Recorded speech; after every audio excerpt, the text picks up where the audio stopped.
My name is Victor Martinez. I work for Congressmember Richie Torres and our amazing, extraordinary Congressmember. And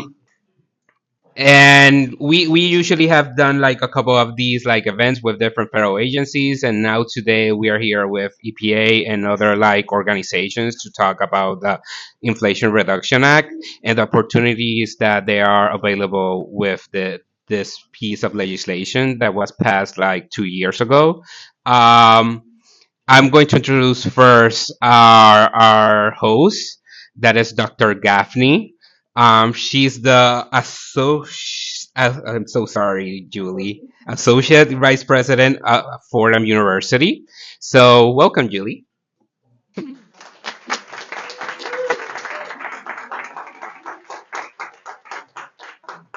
Well, good morning, everyone, and welcome to Fordham. Welcome to the Bronx. We're so happy to have you, and welcome especially to our wonderful guests who are here today to share with us some of the opportunities for funding, really unprecedented funding available to folks here in the 15th Congressional District and more broadly throughout EPA Region 2 through the Inflation Reduction Act.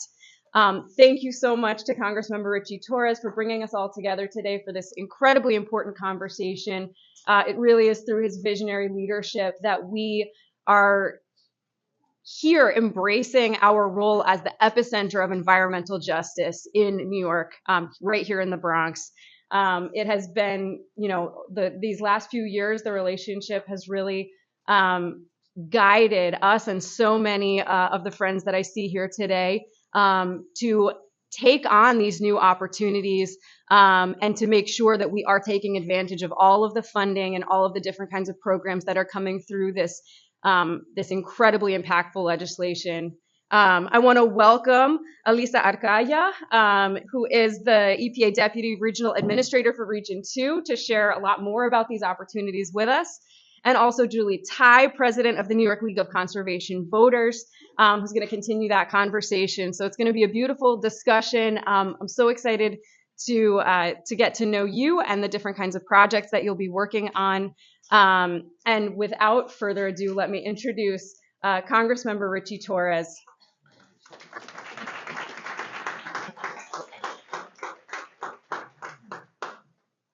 Good morning, everyone. First, I want to thank our host, Fordham University, the EPA, the New York State League of Conservation Voters for your partnership in ensuring a successful and equitable implementation of the Inflation Reduction Act, the IRA. As many of you know, the IRA is the boldest piece of climate legislation ever conceived anywhere in the world in history. It is going to set the United States on a trajectory to reduce greenhouse gas emissions by 40% by 2030. But the IRA is revolutionary not only because of the particular policies it pursues, but also because how it made those policies. Right? It is the first law in history that is specifically designed to proactively prioritize the lowest income communities, the communities that need the funding the most and that have been most affected by catastrophic climate change. At the heart of the IRA is Justice 40, which ensures that 40% of select federal programs, 40% of the funding, go to the communities in greatest need. Right? We're accustomed to laws that here in the Bronx that specifically exclude places like the Bronx. Here you have a law that intentionally includes places like the Bronx. The fact that Fordham University, an institution based here in the Bronx, was chosen to distribute $50 million in funding throughout all of Region 2, that is not an accident. That is a testament to the design, to the intentionality of the Inflation Reduction Act. So the most important point I can make is that the IRA is going to benefit the Bronx not by accident, but by design. And I hope that the design of the IRA is going to be a model for legislation in the future. The application for the $50 million is going to open on September 24th. And so you have an 11-day head start. And since Fordham University is in the Bronx, as Bronx-based institutions, we rightly have home field advantage. and it's about time. And my motto is, the Bronx is no longer burning, the Bronx is greening. Thank you.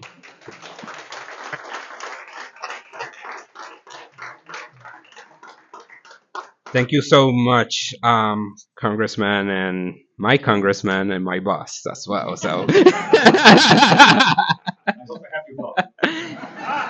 I think so. I'm not sure.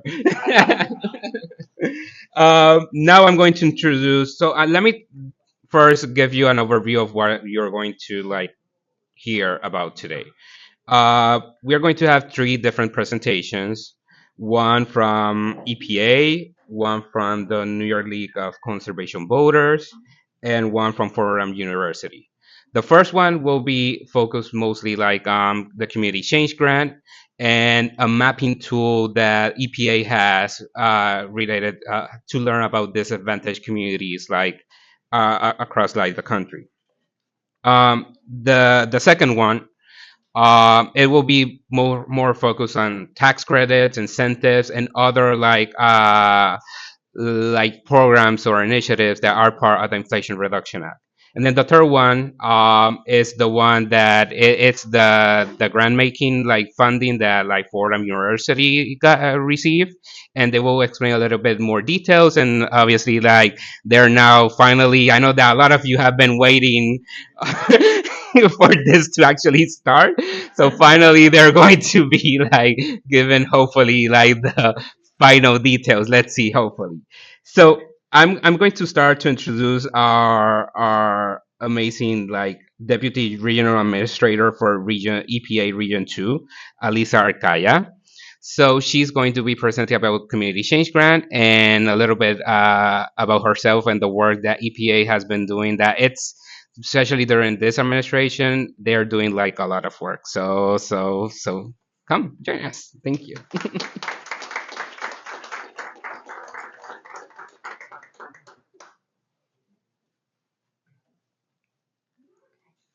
How do I go between slides? Do I hit this button? Oh, okay, great. Thank you. Let's see if I can successfully move the slides. That remains to be seen. So thank you so much for all of you for being here today. This is a really exciting opportunity for EPA to meet with so many members of the community organizations here in the Bronx, which is an integral part of EPA Region 2, which covers New York, New Jersey, Puerto Rico, the U.S. Virgin Islands, and 8 federally recognized Indian nations. I'm Alisa Arcaya. I'm the Deputy Regional Administrator at EPA Region 2, and our Regional Administrator, Lisa Garcia, would have really liked to be here today. She's in the Hudson Valley presenting a grant award for the Climate Pollution Reduction Grants, which is another part of the IRA. And we'll be celebrating a project focused on fugitive methane emissions, which is a really exciting project for our climate. So before I start, first of all, just really wanted to thank Congressman Richie Torres for inviting us here today, convening us all, and for helping us get the IRA passed into law. It's an incredible achievement, and Inflation Reduction Act. This is a climate change and environmental justice law, and it is brought so many resources to EPA Region 2 that we're really excited to get out to communities, and just an incredible accomplishment. So thank you for bringing us here today. Thank you for Fordham for hosting us, this lovely space and this lovely event. And for your partnership and for the Thriving Communities Grant Makers Program. And I know you're going to talk all about that, Julie. And it's such an amazing opportunity that we're bringing here to the Bronx. And to the League of Conservation Voters, I'm so excited to hear your presentation. Other Julie, here alongside Julie and Julie. We're just really thrilled to be here today. So today, my presentation today is going to focus on one aspect of the Inflation Reduction Act, which is the Community Change Grant Program. And why am I focusing on that program as opposed to the many other parts of the IRA that are at play right now is because the application period is still open. So it is closing on November 21st. So there is still time to apply, which is why we thought, hey, we're gonna talk about the opportunity that's here right now on the table. This application process has been going on. It's open on a rolling basis, and again, November 21st. Hopefully there are some people here who may be interested in applying or spreading the word about this opportunity that's out there. And this is a program that is really focused on bringing environmental and climate justice benefits to community organizations. So there are other parts of the IRA that are focused on state government, focused on the private sector, but this part of the program is really for communities, and it's open right now. So that's why we really wanted to talk about that here today. And it's not just focused on communities, but is focused on disadvantaged communities. And later on in this presentation, I'll get into what that means and how you might figure out if you're considering applying. Am I part of a disadvantaged community? Am I eligible? What is this all about? So, but first I'll start with just a quick overview of the program, and let me see if I can, do the slides correctly. So this grant program, it works in 3 different ways. One is through direct grants, which is what they sound like. An organization applies and the organization receives funding directly. I just want to acknowledge that we have a community change grant recipient already in the Bronx here, the Bronx River Alliance. Extremely exciting. Partnering with Youth Ministries for Peace and Justice. So there's an example of a grant like that. And this is just really important, even if this isn't an opportunity you're going to apply for, to know that this program is already going to benefit the Bronx through the selection of Bronx River Alliance and Youth Ministries for Peace and Justice is great news to see those IRA dollars flowing into the Bronx. There are also processes where organizations can make subawards. So one organization might get the money, but then it might be the organization will choose to further move money into smaller organizations and to projects that they might deem appropriate. And finally, technical assistance. And this is really a fundamental part of the work and through the Inflation Reduction Act, but also through another recent act of Congress, the Bipartisan Infrastructure Law, which is also bringing a lot of resources to governments, communities across the country, that we recognize that the federal grant process is not always easy to navigate. It's not always easy to understand. It's not always easy to apply.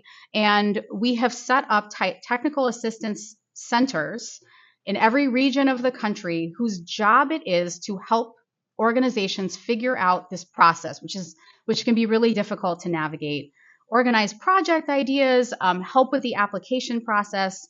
And I'll get into a little bit more about what technical assistance looks like in this area in Region 2, but that's sort of the broad outline. So where does all this money come from? It's coming from the Inflation Reduction Act, as I mentioned, and it's really to benefit environmental and climate justice activities in disadvantaged communities. So it's a really significant amount of money, and it is time limited. We need to get this money out the door and awarded by September 2026. That seems like a long way away, but it's not. It's a really ambitious timeline. And for that reason, I'm just going to show sort of a timeline of the process, the details here. This is sort of like how the program was created, but the most important thing is that the November 2023 date is when we opened this program. We've announced a notice of funding opportunity that has all of the information that organizations might need to figure out how to apply, and that process closes November 21st, 2024. So we are part of the way through this process, but not finished yet. So, and this is really an approach that we're trying to. We understand that benefits to the community need to come through people and organizations that understand those communities' challenges the best. And this is where we're going to, through communities and through people, is where we're going to see benefits to the environment. And our role is important, but we understand that the real work happens on the ground through community organizations and other organizations that are maybe here today. So what are these projects really here to do? As I said, these are projects for community organizations that maybe have ideas for pollution reduction projects, climate resilience initiatives, community capacity building programs, and things like that. And we understand that this work often happens in partnership between communities and organizations that can help advance their interests in exciting projects like this. As the congressman mentioned, the community change grants are part of President Biden's Justice 40 initiative, which directs at least 40% of certain federal investments need to flow through two communities that need it most, historically underserved and disadvantaged communities. And this is part of that. But this is a program that's really focused on disadvantaged communities. So we're far exceeding that Justice 40 goal here with the community change grants. So this is just a sort of a snapshot of the kinds of work, and we'll get into more project specifics in a little bit, why it's important, but who's eligible? Who is eligible to apply for these programs, which I think is something that people here may be interested in. I just want to assure you, we're going to share these slides, so don't worry about needing to take notes on web addresses or anything like that. We're going to provide all of this information to you so that you have it. So it looks maybe a little bit complicated, but what it boils down to in terms of eligibility for a program is to apply, an organization must be a community-based nonprofit. In our documents, you'll see them referred to as CBO, community-based nonprofit, in partnership with another organization that can be either a CBO, community-based nonprofit, local government, a federally recognized tribe or Indian nation, or an institution of higher learning. So as I said, other parts of the IRA really focus more on the private sector, but this is really focused at community-driven solutions, and that's why the program is set up in this way. And the CBO serves as the lead applicant, and the other types of organizations, tribes, local governments, Indian nations, perhaps universities, can serve as a statutory partner. So the CBO doesn't have to be the lead applicant, but you have to have a CBO as part of this equation. And there are more details about how a community-based organization can prove that they're part of a partnership in the Notice of Funding Opportunity, the NOFO, and we will link to that so that you have access to it. All right, going on to the next slide. So community change grants are broken out into two different tracks, and in a minute I'll show you kind of what those tracks tackle. Track one are the larger awards, so you can see the per award amount is 10 to 20 million. It's quite a lot of money. These are for projects that are designed to improve climate pollution, promote environmental justice, climate resilience that affect disadvantaged communities. And the main goal here is to help reshape communities that are facing deeply rooted environmental issues. And that's why the scope of these awards is really so big. Because we're really looking at entrenched, deeply rooted issues that we're trying to change the scope and change the trajectory for those communities. Track two are for meaningful engagement for equitable governance. These are awards between $1 and $3 million each to work to help communities and governments build capacity to identify, evaluate, and fix environmental and climate injustices by giving disadvantaged communities a meaningful voice at the table for government decision making. So as I said, we've got a community change grant recipient right here in the room, which is wonderful. We've had other recipients in New York State, including Push Buffalo, which, as the name suggests, is in Buffalo, Grid Alternatives, working with the Pathstone Corporation in Puerto Rico. So the money is flowing to Region 2, and it is flowing to New York State. So just to get into a little more detail about I would just focus on the left-hand part of this slide here.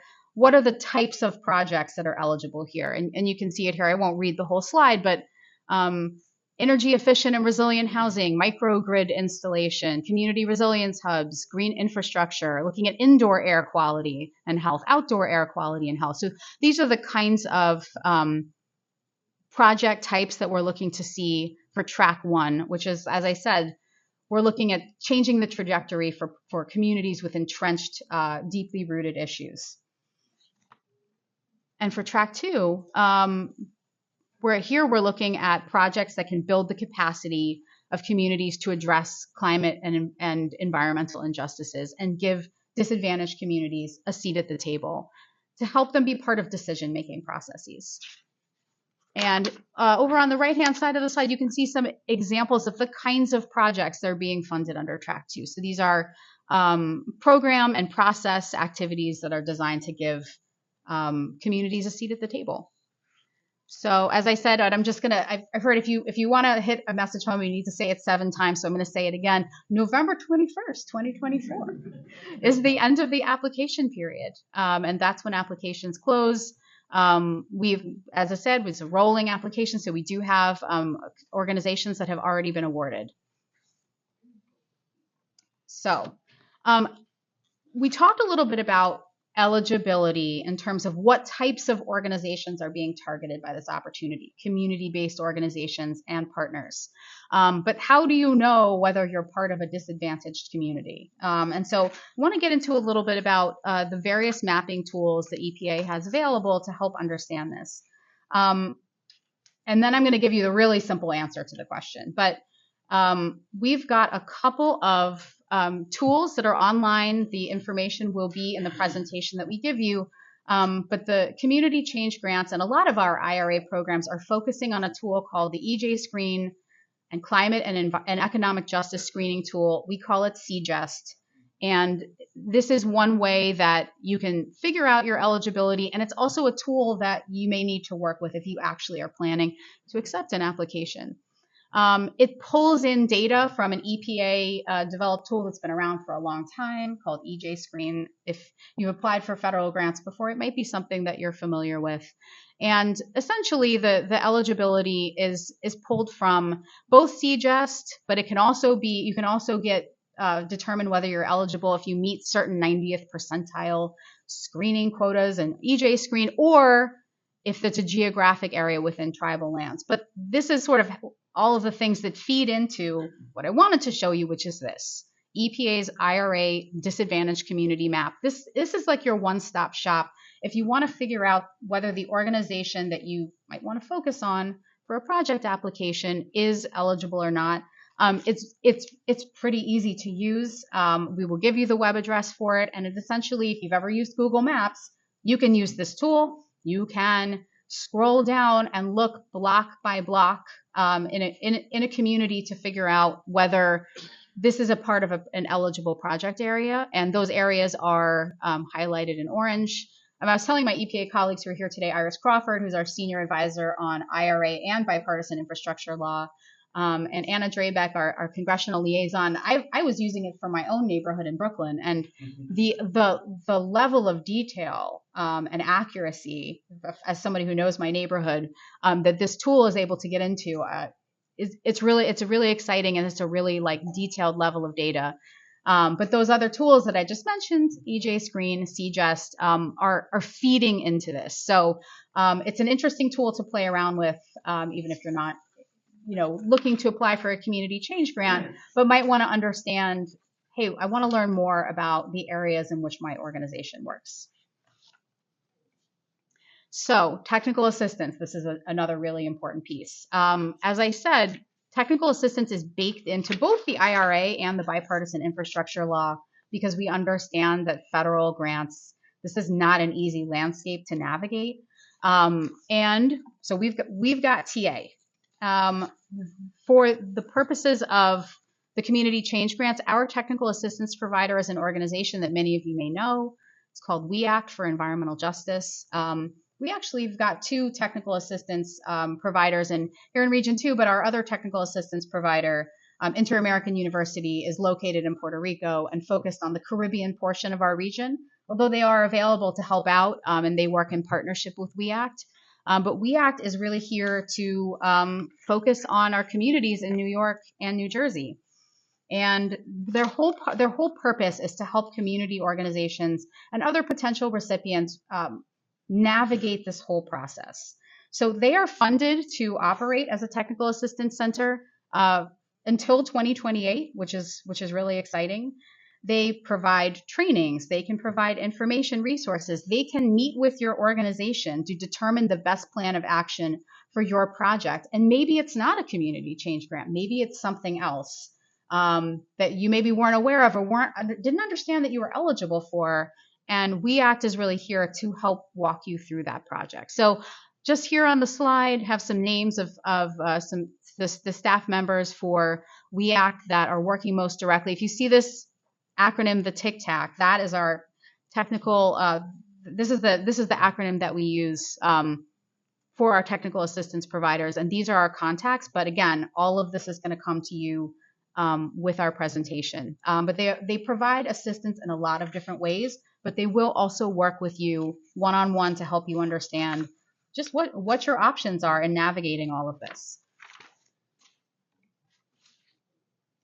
And just going into a little bit more detail about the kinds of projects that they may be able to help you work on. It's not just environmental justice. It can be all of these different topics. Looking at policy, looking at energy, looking at community organizing, looking at building partnerships. So how to connect with the TICTACs? If you want to give us a scan with your QR code reader, this will put you right into their website, or you can email them directly. You can go to their website, and all of this information will be coming to you as a resource. So don't worry if you're not able to get it all down right away. And I just have one slide left just about where you can find information about this program on EPA's website. This is where you can find our FAQs. We do host webinars. We have our EPA team that can ask questions that maybe aren't for WEACT or any other technical assistance provider that are really for EPA. And we recently, just want to throw this out there, if you are in the process of applying, we recently updated our NOFO back in August, right, Iris? It was a pretty recent update. So I just want to make sure everyone knows that there were some minor changes made to it. And if you are looking at the NOFO and going through it with an application, just to make sure you're referencing the most updated version on grants.gov, and there will be a link available there. So hopefully this gives you just a broader overview about whether this is something that you want to pursue, helps you understand where you might be able to find assistance, and just also, if you're not a potential applicant, to know that IRA funding is flowing into our region. It's flowing into the Bronx.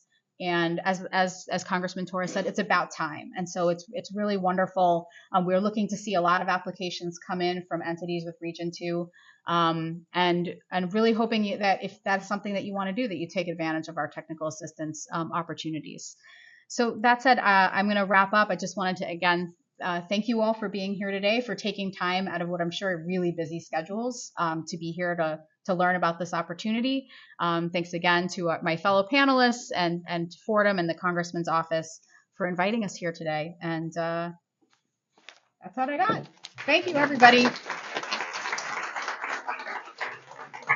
Thank you so much. That was great. And now we're going, by the way, the Q&As, we're going to do it at the end of all the presentations. It's possible that you have a lot of questions. So we're going to go through the presentations, and then we're going to have a Q&A part. And you can feel free to ask. We have a pretty diverse group here. We have people from Business Improvement District. We have from Environmental Justice groups here. We have from the Hunts Point Produce Market. He is right here. We have a lot of our clergy members that they're here as well. So it's a pretty diverse group, and think about these opportunities. This is not only for just environmental justice groups or organizations. This is for environmental justice initiatives. That it's different. So so now I'm going to go to the other presentation that and by the way, I have to say, the idea of this event, it all started with a conversation with Matt right here from the League of Conservation Voters, that he reached out to our office. And he said oh, we would like to do this presentation with you guys to provide information. And then we continued the conversations, and we were what about we do an Inflation Reduction Act, a whole event with different organizations, and we brought up Fordham and then EPA, and we're all here together now to know a little bit because honestly, the Inflation Reduction Act, it's a lot. There's a lot there. So that's why only one presentation, it wasn't going to do it. So now I'm going to present the president of New York League of Conservation Voters, Julie Tai.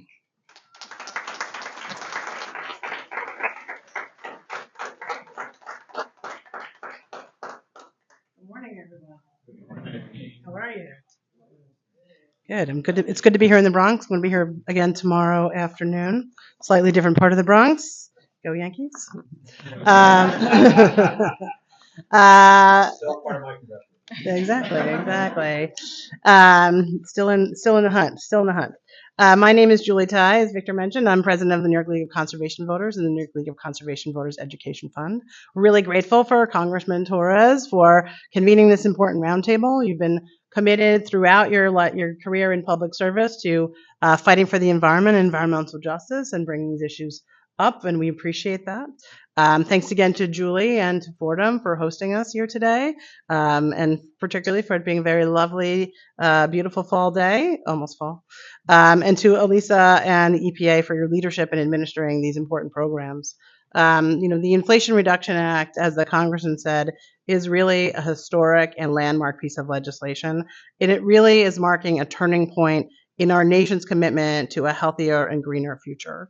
The Clean Energy Plan that's in the IRA works by incentivizing people, nonprofits, governments, and businesses to make greener choices. Because we know people like to follow the money. This is really where the federal government, because they couldn't quite get some of the sticks out there, they got an awful lot of carrots as part of the Inflation Reduction Act. As Victor mentioned, we've been doing these events with members of Congress across the state. We really want to make sure that people are aware, people and organizations are aware of all the funding that is out there, because if there's nothing that New York likes more to do than pull down free money from the federal government. So I'm looking forward to this discussion, and we've already heard a lot. Which way am I? All right. So we know that this investment is the largest investment that any country in the entire world has ever made in climate change. Full stop. $369 billion, and it's probably actually going to be higher than that because of the way some of the programs work, was made available in the IRA, and it covers a whole slew of types of projects. It includes fundings to help us get clean energy, for buildings to decarbonize, for transportation, to improve the way we're doing farming and agriculture, to invest in public lands and clean water, to get clean manufacturing going. We're seeing a manufacturing resurgence in our country, in our state, and that's something that we want to take advantage of. And as we've talked about already with the EPA, really on making sure that we're investing in healthy communities. So some of these programs that are out there are really for the business community, right? So there's a 10-year extension of the 30% tax incentive to get clean energy. That is funding that is helping us get our offshore wind programs going. Many of you may know or may not know, we now have the nation's first commercial scale offshore wind operating in our country, providing power to our state. It's called South Fork Wind, and there's another project that's in construction called Sunrise Wind that's going to be able to power 600,000 homes with clean energy. So it is a big change. Right now, downstate, 90% of the power that we get, Long Island, New York City, Lower Hudson Valley, comes from fossil fuels. So this is like a real change-making incentive that we need to happen. And there's new programs available that allow nonprofits and governments to get funding, because before they've been tax credits, but now there's something called direct pay that would enable, say, a church to put solar panels on its roof. So this is a new program and a continuation of a program that's really critical to make that happen. There's a big greenhouse gas reduction program that's $27 billion. That's going to be making sure that we're getting investments into getting new technologies to help us reduce greenhouse gas emissions. And there's additional incentives when we're going into communities that are energy communities, basically communities that have been impacted by polluting facilities. So they're really trying to get those investments, as the Congressman mentioned, really focusing, we got to fix our slide a little bit now, focusing on these communities that have been burdened with pollution in the past by giving additional incentives for investing in those communities. There's a whole slew of tax credits available if you want to get an electric car. Transportation, as you know, here in the Bronx is one of the largest sources of pollution, not just for greenhouse gas emissions, for just plain pollution that causes asthma, cancer, other health ailments. So now there is a $7,500 tax credit that's available for cars. If you're buying something new, for the first time ever, there's a $4,000 tax credit for buying a used electric car, which previously has not been available. We know a lot of people are not buying a brand new car when they're purchasing one, they're buying a used car. This makes more funding available for lower income people in particular to be able to take advantage of getting an electric vehicle. And there's funding available so that you can get charging infrastructure to make that happen.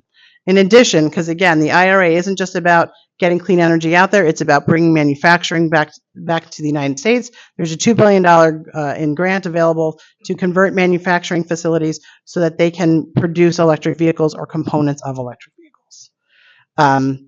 There are some limits on this based on how expensive the car is, based on how much money you make, and who's eligible for that. And again, the idea there is to target people who need the most help and not target people who are well-resourced themselves.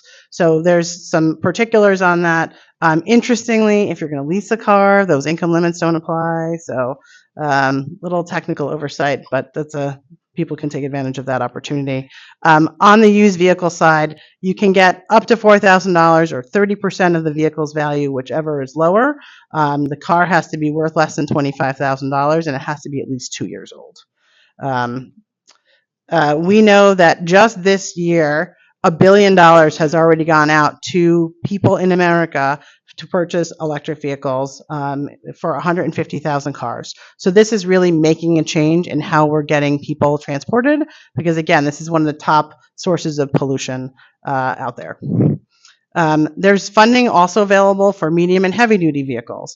There's a tax credit of up to 30% for electric, medium, and heavy duty vehicles like school buses and garbage trucks. So it's really providing incentives for communities and companies to purchase these electric vehicles so they can make that transition. I know we talked about the Hunts Point market, right? This is an opportunity to help get new, cleaner vehicles in those communities. And from the bipartisan infrastructure law, because actually Congress passed 3 big laws that really impact us. One is the bipartisan infrastructure law, one is the Inflation Reduction Act, one is called the CHIPS and Science Act.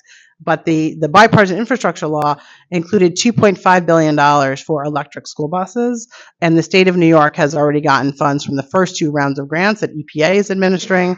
We got 184 electric school buses across the state the first year. We got another 200 the year after that. We clearly are having some formatting issues with our slides in the translation here. But the state of New York passed a bond act. All voters passed this a couple of years ago, where we have $500 million available from the state of New York also to invest in electric school buses. And so far, the state has made available the first $200 million. So that is helping us to deploy more electric school buses in our state. We know that too often the air inside of a school bus is dirtier than the air outside of a school bus. And it just seems very wrong that we are sending kids to school to learn and they're getting sick on the way there. So this is something that we've been focused on at the League for quite a while. And we worked with the congressman also when he was in the council on this. This has been going on for quite a long time. Buildings in the state of New York are actually the #1 source. I didn't. They always change it. Everyone is different. There's no heating in that building, I can tell you that. Purchased many a very expensive hot chocolate in October. But there is a lot of money available for getting at pollution associated with buildings, right? We have old infrastructure here in the state of New York. It is the #1 source of greenhouse gas emissions. And so this is funding available that we can help to make our homes and buildings more energy efficient and reduce the amount of energy we're using in the first place.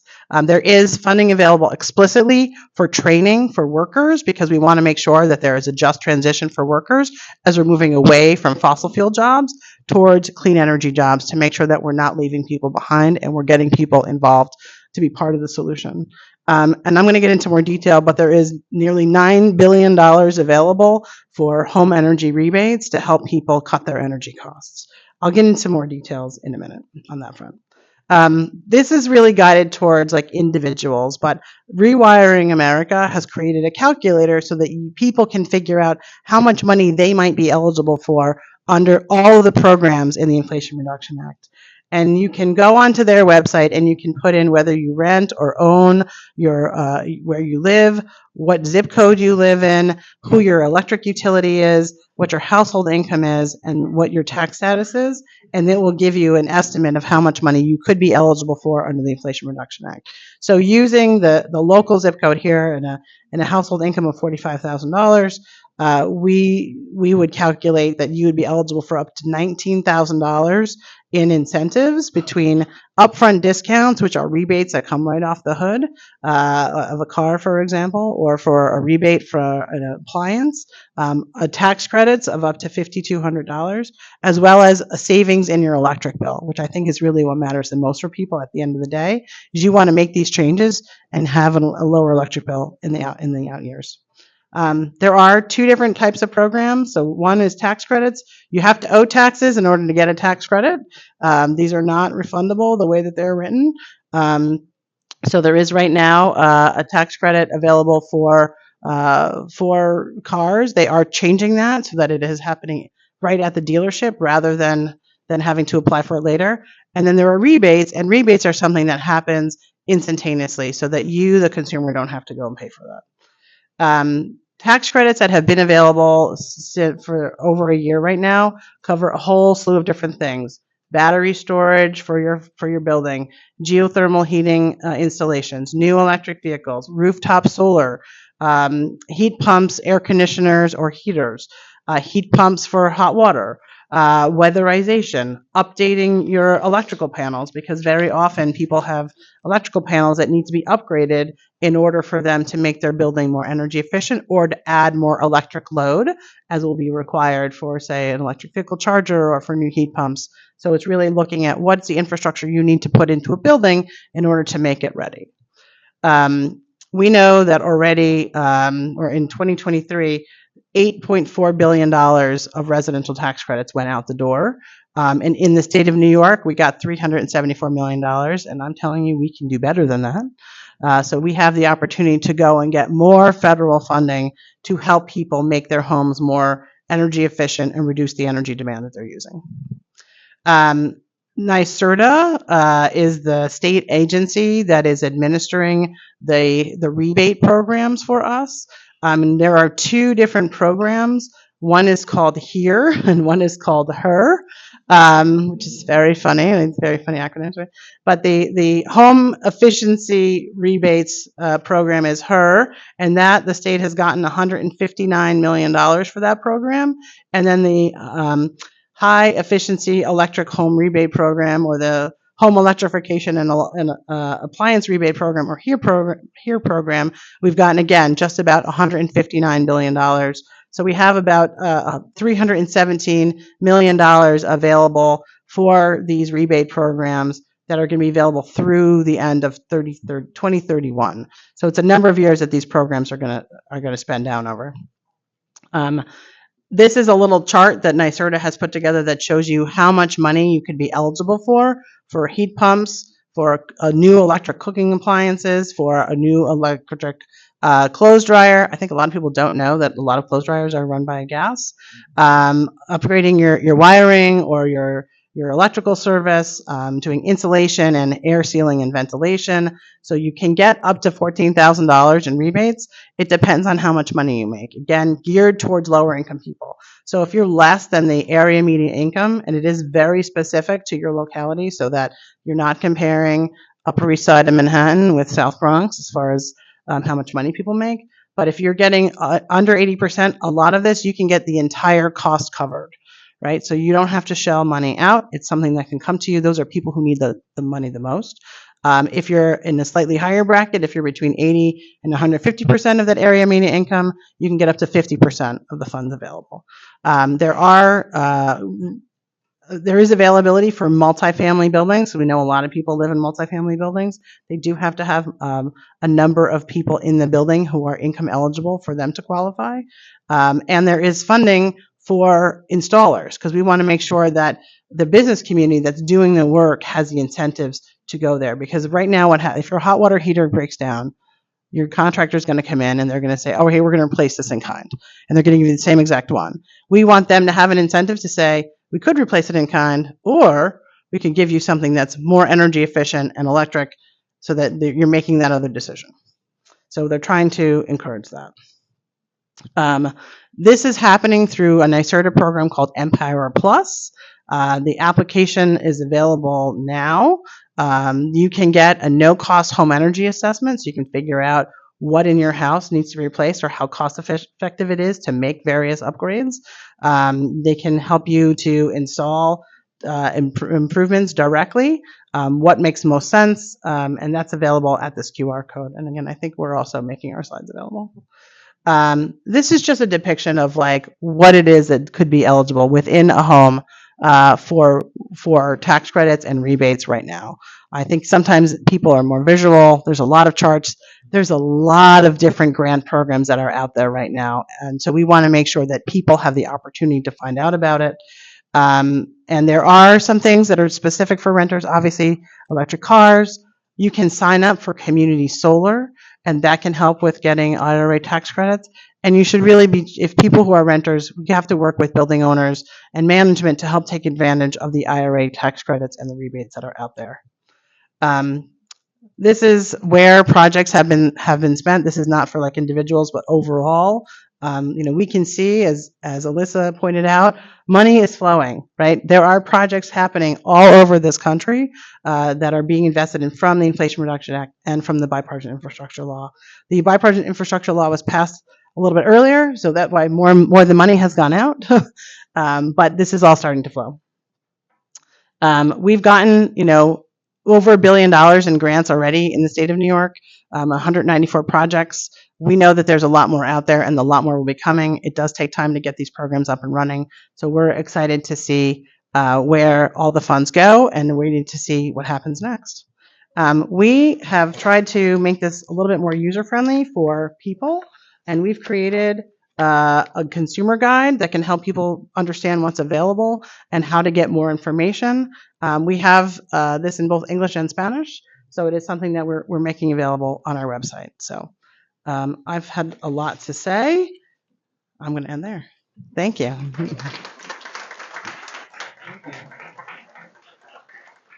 Thank you so much, Julie. And that was great. And that honestly, like, it's not only like for organizations, but as well like for homeowners, for renters, like for people that if you want an EV car, like if there's an option like for you as well. So now let's go to our final presentation. After that, we are going to go to the Q&A, and we're going with the other Yuli, our host, who's going to be talking about the Thriving Communities grant making program. I know that a couple of you already have seen like and heard this presentation, but I think there's some updates and more information and details. So yeah, Dr. Julie Gaffney.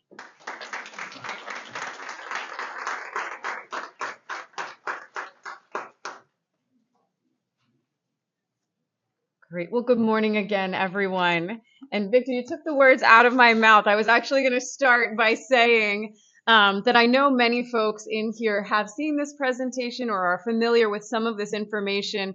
And I think that's actually a really good thing. And it's not just because you've seen the presentation, it's because you actually worked with us from the very beginning to put together the strategy and to put together the application we submitted, to put together that participatory governance structure that is really the backbone of this grant making opportunity. So there are so many folks here who have worked with us for now almost 2 years on this project, from the very beginning, conceiving it. And one of those key collaborators has been the Congress member. It was in December 2022 that the Congress member and I were visiting Elena over at the Mary Mitchell Center and talking about the Inflation Reduction Act and the opportunities coming through and the imperative to share resources and to ensure resources here in the Bronx. And talking about the role also of larger institutions of higher education like Fordham in this work. And it was really through his guidance and charge to say, what can Fordham do? We are right here in the center of the Bronx. We are right here in the center of Region 2. We're deepening. Part of the reason that Surrey and I and our amazing team was brought on board 5 years ago here is to really deepen the commitment of the university to community engagement, and to use the infrastructure of the institution, right? We're this big, sprawling institution. We have a finance department. We have a compliance department. Yes, we do those things for teaching and learning and research, but we're also an institution that is of the Bronx, that is of New York City, and that is in community and in partnership, and that intends to and really must use its resources to support the community initiatives that are being led by everybody in this room. And so that's really where the idea for us to go out for this grant making opportunity came from. And I first just want to thank all of the collaborators in this room who have been part of the process every single day and who have been really building out how these opportunities work. Because the big goal here, so we are going to be disseminating $40 million over the next 3 years to community-led environmental projects in Region 2. It's going to be a lot of work, but this project is only going to be successful if we're able to move those dollars to organizations that often don't apply for big federal grants, because they can be such a challenge, right? Reading through all of those regulations, figuring out the compliance components of it. Sometimes it's 60 pages of directions before you even get to the application. And so our charge and our job working with EPA is really to serve as an arm of grant making to make those opportunities way more accessible so that the application doesn't take days and days and weeks and months, so that the application is something that really responds to your own priorities, to your projects. And also, just to echo something that Victor said, these are environmental projects, but that doesn't mean you have to be an environmental organization. I'll talk more about the kinds of projects that are available, but these are really green energy solutions. These can be community centers, convenings, bringing together community members. I know every single person in this room is doing that work on a day-to-day basis here in the Bronx and here in New York City. So this is additional funding to support and uplift those initiatives that you're already working on. So speaking of the participatory governance, the structure, I want to ask the chairperson of our Community Leadership Board to give a wave. We have with us Wanda Salaman.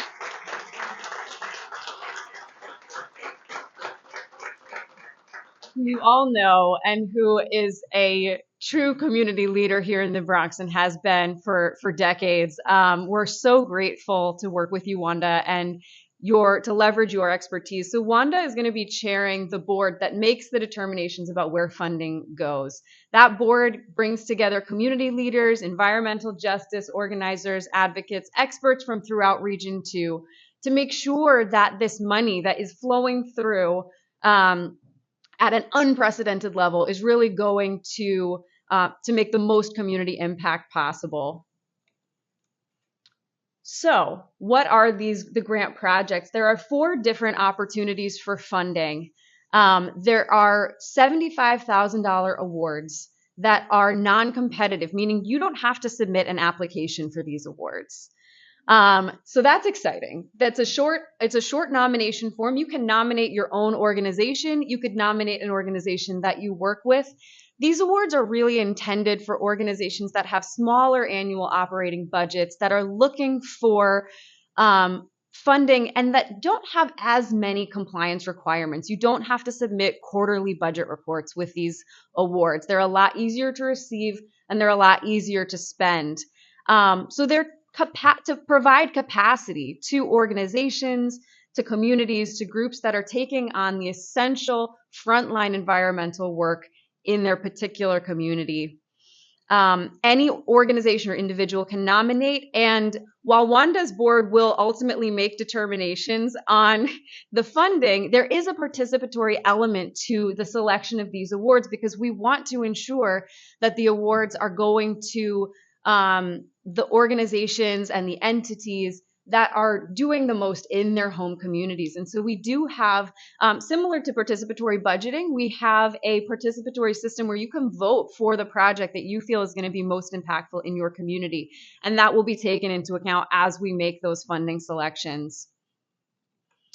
There are then 3 tiers for funding for competitive projects. So these are projects you do need to submit an application for. The applications are mostly, it's a project narrative It is a budget, and then it's an impact statement. There are other elements to it, but those are really the big three pieces. So the phase one projects are for assessment. These are 1-year projects, and these are really to get a sense of the scope of an issue that you're looking to address.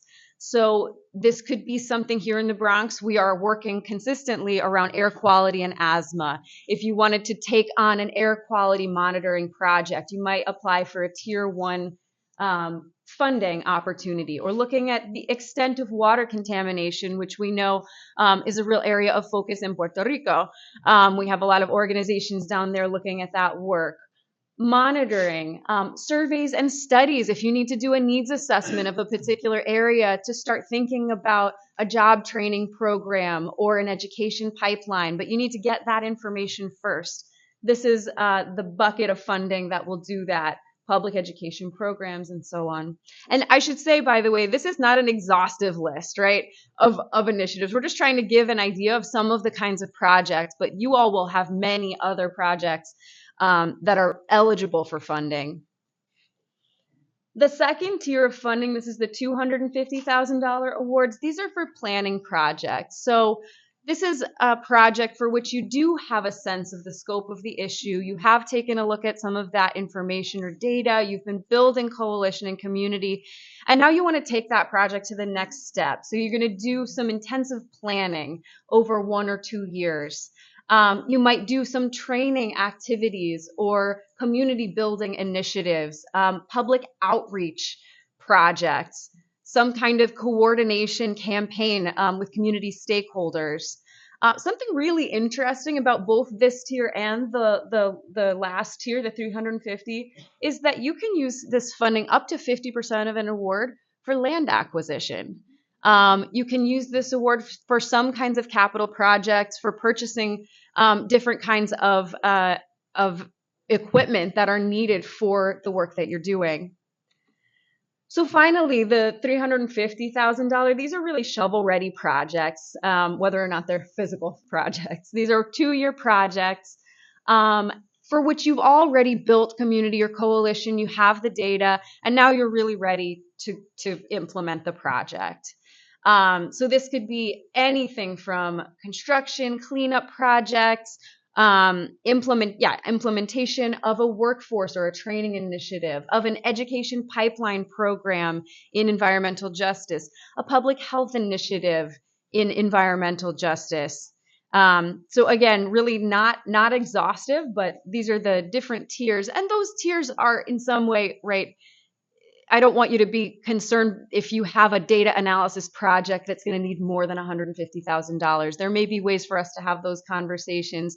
This is just intended to give a sense of, and it really comes from the EPA's process, to give a sense of how we're imagining project development. It's also a way to think about it. If you have a longer term 5-year project and you're looking for funding for a particular phase of that project, you could think about how this might fit in. And a lot of the support and technical assistance and leadership we're getting from WEACT and also from the Inter-American University can partner with you on that to say, this is where we want to be in 5 years. What would be the best funding opportunity for us for this year, for 3 years down the road, and then to continue the work. So eligible entities, our wonderful deputy regional administrator gave a lot of great information about the mapping tools available for disadvantaged communities. I'm not going to repeat that, but that is also true. This is also a Justice 40 program, and so it is intended to fund frontline projects led by frontline community organizations.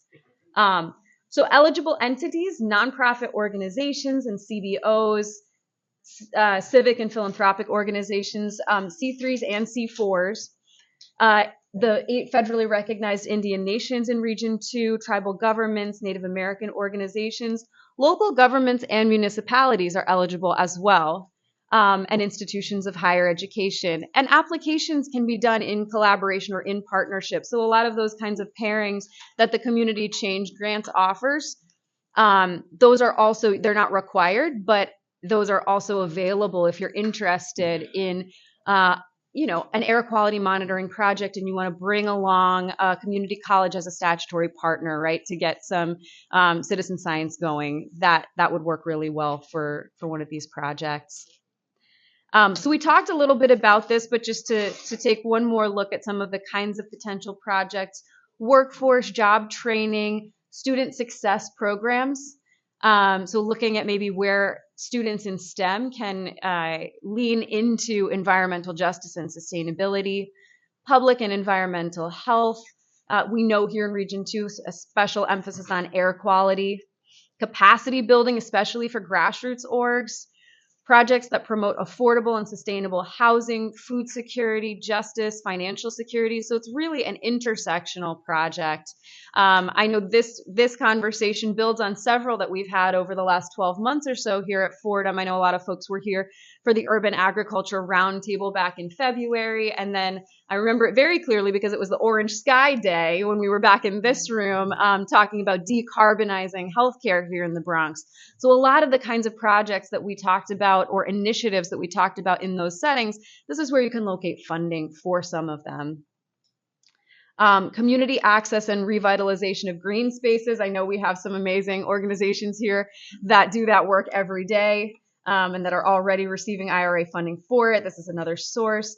Biodiversity and conservation, sustainable transportation, infrastructure design, transitions to clean and renewable energy sources. And then, as we mentioned, agriculture, food systems, and sustainable ways of eating. So this is the happiest I've ever been talking about this slide. Okay. We have, as you know, been conducting ongoing outreach, and you all have been a big part of that. So grateful to you for that. We will be opening applications in the next few weeks. So September, we're so excited, so grateful to the ongoing partnership with EPA because, this program is such an essential piece of that Justice 40 legislation and really of reaching frontline communities. So we want to get it right. Our partners at EPA want us to get it right. And so we are so excited. It will be fully available in English, Spanish, and French on the online application. And then it will be also available in the 15 most commonly spoken languages in Region 2 by request. And so we have all of those ready for you. It's available online as well as on paper or via email. So we want to make sure that this is accessible in every way possible. We are really grateful to our statutory partners for their leadership there. So we're not doing this alone. We're doing it together with you and also with 5 nonprofits throughout the region that are supporting us with outreach and then with ongoing project management for the funded programs. So then in winter, that's when Wanda's work begins. We'll begin the first evaluation section after the first 3 or 4 months of receiving applications. Applications are going to be open on a rolling basis. But we will be evaluating them quarterly. And so we highly recommend if you're looking at a 2-year project to get that application in during that first year so that we have enough time to get you your funding and so that you can get that work done during the project period. So as I mentioned, the application has, a number of different fields, some about the organization and its structure, but really the main components, if folks are thinking about getting ready for this right now, is a description of the project and why it's needed, a sense of how this project responds to a frontline community environmental justice priority and the intended impact there, and then the budget, how you're thinking about utilizing the resources to advance these goals, and then if you are doing one of those 250 or 350 awards, how you'll evaluate for the success that you're laying out. So those are really the key components that you could, if you have that ready to go at the end of this month, you'll be more than halfway finished with the application. And that's really the kind of the meaty pieces of it. You know where to find us. You are here on campus, but if you'd like to reach out, we do have our website with all of our up-to-date information, and we are updating that on a daily basis. Maria in the back there is on that application and on that website pretty much every day. So please do stay in touch with us. We do have a sign-up form just so that we can make sure you're on our lists. And then we do have office hours every week in English and Spanish, and then in both languages on Thursdays. We can also schedule one-on-one meetings, or if there's a group that you'd like to convene of community organizations, of stakeholders, we are always available, as are our partners, because we are really trying to raise awareness of this program as much as possible. So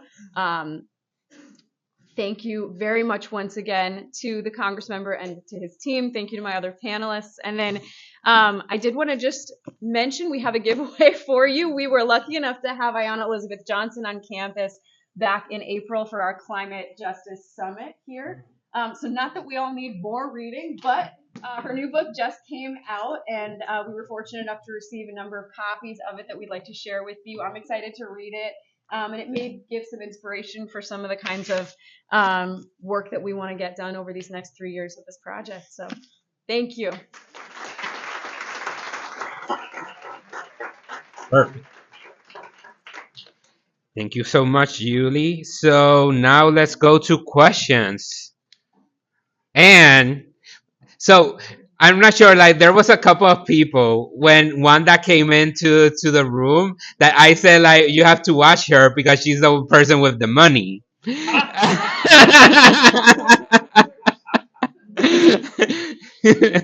So now you know why Wanda is the money person in some way. So we make that joke all the time. So so now, okay, so now we're going to open it up to questions, and our panel here will be able to answer. Do we have a mic? No, maybe I can take it then. Okay. So for the folks in the audience, there's already mics that will pick up from where you are, but specifically for the panelists. Yes, but that's only for okay. So who has a question? Yes. And if you can first like introduce yourself, and if you can be super brief, that would be great. Beatriz, I am the chairwoman of Bronx Community Board 12. District 12, there's a lot of disparities, flooding, infrastructure has been a huge issue. We're always looking at ways right now. For me, this goal was to find funding for an urban planner, but it's hard as a community board for us to get funding. And so what you have all presented seems to give us some opportunity to go for funding. Do community boards qualify? So I'll say, Yeah, if you can. okay, sorry, we're in front of me. So I'll let Iris correct me if I'm wrong, but Community boards are a form of local government that could partner with a community-based organization to apply for a community change grant. So that is an opportunity that's available. I don't know, Julie, if you have a reaction yet. Okay, for your program, maybe that's something that we can get back to the community about. Another question? Yes, right here. Casey Fernandez, Associate Director for Government Community Relations across the street at the New York Botanical Garden. For the community change grant, is there a minimum award amount and a maximum award amount for the community change grant looking for partnerships? So the smaller track, which I believe is track 2, it's between $1 million and $3 million. So around that $1 million threshold is around the minimum amount, I believe. Okay. Yes, over there. My name is Kristen. I'm from Park Northeast.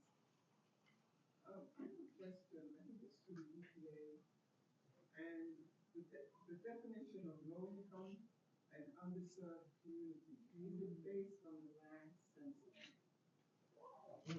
Yes, so we do pull census data as one of the things that we're looking at in both tools. Okay. So if we looked at the 1990 census and a community with low income and underserved, and yet in the 2020 survey, we had an influx of people with high income, would that change? Would we see a change? Because I think a lot of people, they're low income, but then we base it on the census, one thing. And also underserved, I would think it's historical. So historical community can change from a very poor neighborhood to a very rich neighborhood. So if we look at what the 2020 service, Yeah. the changes. Yeah, it's a great question. It's a great question. I'll try to answer part of it. I mean, we do look at the most recent census data that we have. I'll say when I was talking about, I was chatting in the car with my colleagues that I've used our disadvantaged community map. I was looking at my own neighborhood, which is Bedford-Stuyvesant, Brooklyn. That is a neighborhood that has seen immense change over the last couple decades, the last couple of years. There is a lot of income disparity in that community. So I was going through the tool. Our tool goes block by block. This block is orange. This block is not. This block is orange. This block is not. And I was like, oh, it's right. This is what this neighborhood looks like now. Like, hey, this is a block of $3 million brownstones. It's not highlighted, but the NYCHA housing right across the street is. So it's able to capture that level of detail. And again, I'm going to ask Iris to correct me if I'm wrong, but like, if you have a project that is spanning a neighborhood or a series of neighborhoods, and there are pockets of it that are not considered disadvantaged by our tool, that's okay. We just need to, there is and the NOFO goes into more detail about that, but it is okay if there are pockets of your project area that are not disadvantaged, but we need to see that those disadvantaged communities are included as part of the project description. So if you're looking at a neighborhood that is seeing a lot of historical disparity, but then there's a lot of residents moving in, like my neighborhood, that are more affluent, that may not be, for your eligibility, that may not pose an issue because we don't need to see a uniform block of orange, for instance, for you to be eligible.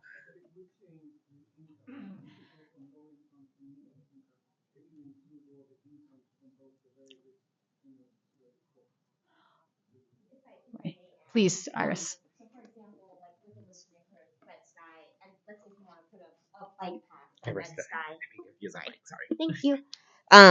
So if you want to put like a bike path from, let's say, Bed-Stuy to Crown Heights, for example, and let's say Bed-Stuy does have pockets on the map that are blue, that is, they're, high income, not labeled as disadvantaged. As long as your project benefits majority disadvantaged lower income communities, then it's eligible. So it can include pockets of blue, which are deemed not disadvantaged, but majority of the census blocks or majority of the project must benefit a eligible community that's considered disadvantaged. So I hope that makes sense. Okay, thank you. So next question. Yeah. Yes, I'm Paul here from the FAST survey to Church of God in New York. Churches do at the moment apply funding for graded properties to environmental standards. Can you address that in this program? So I think both, there may be opportunities through Fordham's Grant Maker program, but I believe as long as the church has 501c3 is a nonprofit, it is eligible to partner with another organization and apply for community change grants. Julie, I don't know if you want to. But there are also just plain tax credits and rebates that are available through this program called Direct Pay. So like if the church, say, again, I used an example before, like if you wanted to put solar panels on the roof, right? That is something that now through this Direct Pay program, you can be eligible for because they have that available. And it specifically calls out religious, organizations as one that is qualified under that program, which has not been how it's traditionally done in the past, because you would have to have a tax liability in order to qualify for that. So for individuals, you have to have a tax liability to apply for that and get a tax refund. But for entities like yours, as long as again you're 501c3, you can be eligible for that direct pay program. Yes, and I'll just echo what Alyssa said, which is that as long as there's an entity that has that C3 status, that entity is eligible for the Thriving Communities grants. Or if there's an organization that you work with closely that you'd want to partner with that has that status, they would be the recipient of the funding, and they would be the ones on the record for any of the, any of the compliance. But those partnerships are eligible and are available. If there's an organization or a collective, an association that doesn't have C3, C4 status, they can partner with an entity. That would be the entity that applies and that is on the books as receiving the funding. But you can work, as so many of us do, across an association or across a collective to make sure that that money is really getting to the people doing the frontline work. Nancy Ortiz, co-founder of La Finca del Sur. And my question is, I imagine so because of the inclusion of Puerto Rico, are all these materials available in Spanish? Yeah, because we really want to do a thoughtful examination with our local community. And the other thing is, what would be, I know that there's REACT and other intermediaries that you talked about. What is the most direct roadmap for very grassroots organizations, particularly ones that are trying to pull together in collaborations that are not maybe so historic for the Bronx? And I'm talking about urban agriculture here, so no offense to anybody else. But what is the roadmap for like the quickest way, to see how to proceed, to get the technical support that we need in terms of applying? Like what would be like, if you could give me like 3 steps of what we should do to get this into motion quickly, I'd be very appreciative. And just to clarify, for your question, you're talking about a project in Puerto Rico. No. In the Here in the Bronx. Okay. I would recommend, if you're looking to apply for a community change grant, to visit our website with the NOFO and to get in touch with WEACT and to request, it sounds like maybe a one-on-one meeting with them might be most helpful to talk through what your interests are. Is this a good fit? How can you get started quickly to be able to submit an application? I will say Inter-American University, which is based in Puerto Rico, they are partnering with WEACT, although they are focusing on the projects down in the ground in Puerto Rico. So they are available, but I might start with WEACT just because your project is here in the Bronx. So those are the 2 things I would look at. And also just to visit the disadvantaged communities map, and just look at your project area and just confirm that, that at least from your assessment that you meet the eligibility, and WEACT can help you confirm, in fact, that you can meet the eligibility and that you can use those tools. One last thing, does WEACT do site visits? They have people that are, like, if it got to that stage, where, yes, we determined that, do they ever visit like project sites? I believe so, but I'll see if Iris, if you have more. Right. Yeah. I know that we have Elena that we cannot see her, but for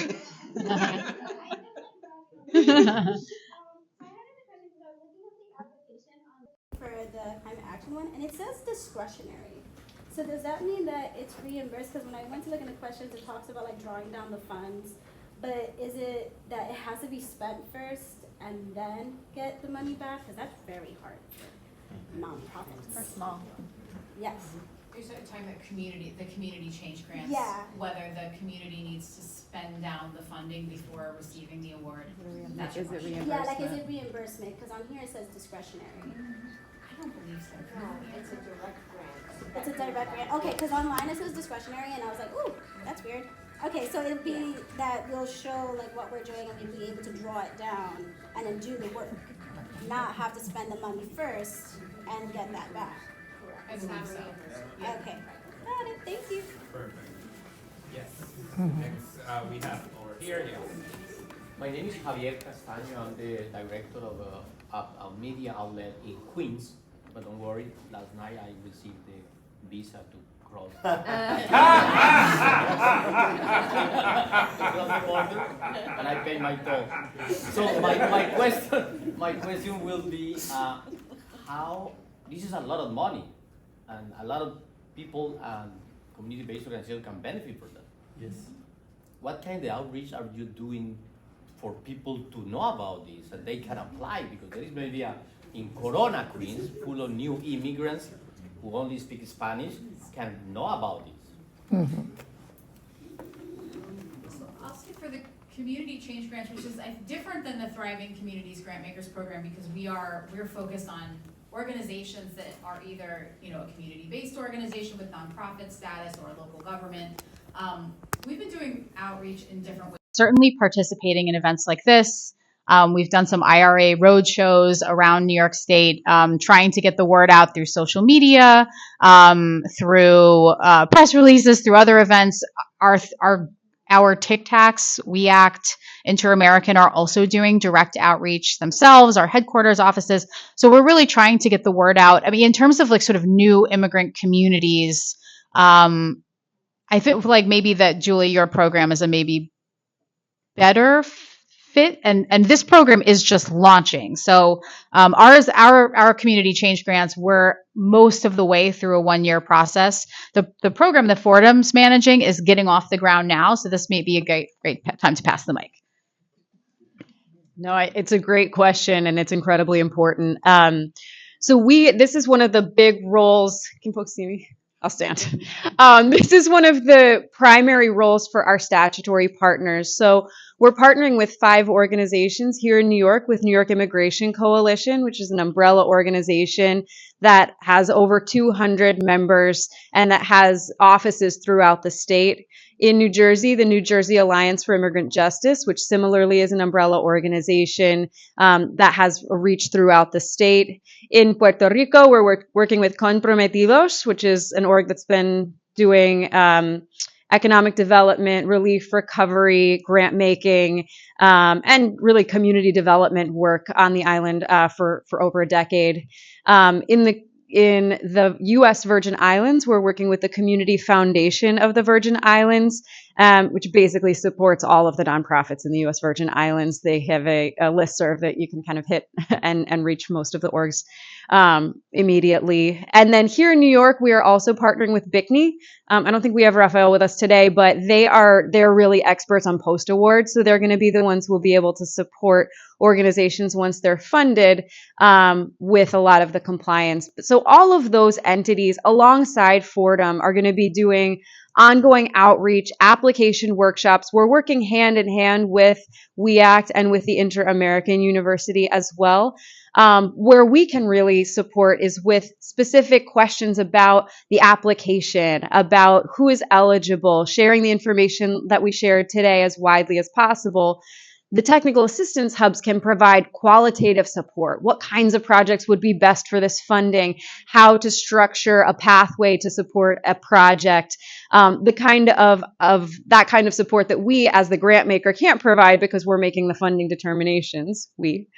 So we are similarly launching ad campaigns, social media campaigns, trying to work across with grassroots and ethnic media outlets as well as more mainstream outlets. That's partly why we're so delighted to have so many folks with us today, just to get this information going. And then we are really leaning on those partners, those umbrella organizations, with language accessibility support and with outreach to hard to reach communities throughout the states and territories, because it is essential for the success of these projects for as many frontline communities to know about them and to have access to the application in real time. So that is what we're focusing on every single day right now. Yeah. Okay, next question. I know that Maggie has been waiting for a while. Go ahead, Maggie. Yeah, thanks. Just wondering if the Tic Tac We Act is available for consultation for the Thriving Communities grants, or is it just for the community? No, they are available for thriving communities. Yep. Yeah. I'm just wondering what's the difference between that and the office hours? The office hours are hosted by Fordham. So in the office hours, that's a good place to ask questions about eligibility, about the different kinds of funding opportunities, all the kinds of things that we shared just an overview of today. We can get into more detail. You could share with us the kind of project you're interested in. We can let you know whether or not it is eligible for different tiers of funding or answer questions about the funding model.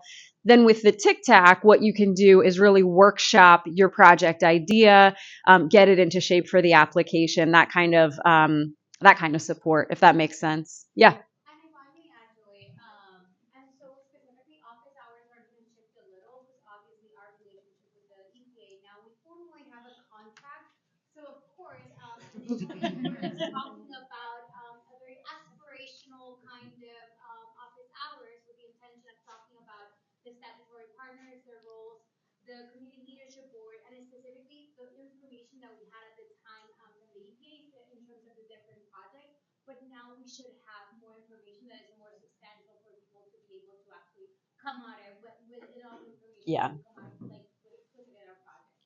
Right. Perfect. So, yeah. Yeah. Hello. Hi. My name is Gabriel. I work for the Bronx Community Hub through Bronx Rural Health Services. So I work as a residential husband.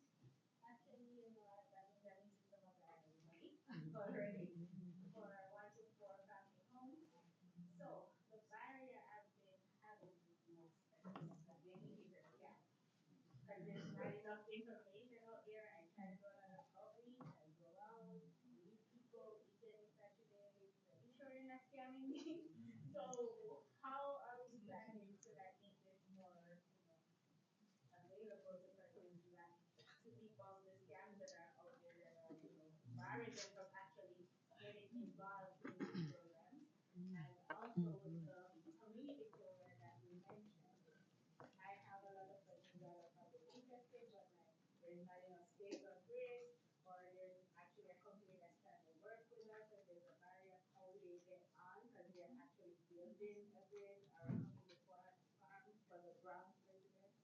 So yeah, there's not actually a lot of community solar farms that the Bronx residents can actually connect to. How we can do that as well. All right, there's not an easy answer to that second one, right? There are challenges. I mean, there's certainly the city is trying to make available more of its own parking lots, for example, to try and help build out more solar and to provide opportunities. But certainly that is a challenge. I think that NYSERDA, obviously, they just recently got the program running, and they are trying to do better outreach on that. Obviously, or entities like this, I think, or meetings like this are why we're trying to help get more people available. Why we've been partnering with elected officials to try and help explain to the general public. I do think there is a lot of opportunity for faith organizations to help with that because people trust their church and their synagogue and their mosque, right? So I think that is an opportunity maybe for partnership to try and help get more information out there so that people understand that. NYSERDA is working on it, but they're definitely not. They will admit that that's not their strength. And so trying to do more to help get out into the public. But if you think there's a community in particular where we need to do some more targeting, I'd love to chat about that and see where there may be opportunities to figure out who the best message deliverers are. It's kind of like when you do advertising, right? If you're advertising for something, everybody trusts nurses, right? And so how can we get more so that people understand that it's not a scam? Because you are right. There is a lot of money available. And I think, again, it's some of these things for low income people, it's free to them, right? Because the federal government is going to pay the entire cost. And that I can understand why people might think that's a scam. But certainly that's why we're trying to do more. I'm happy to chat with you about how we can engage more. I don't know if others want to add. Don't forget to like, comment, and subscribe.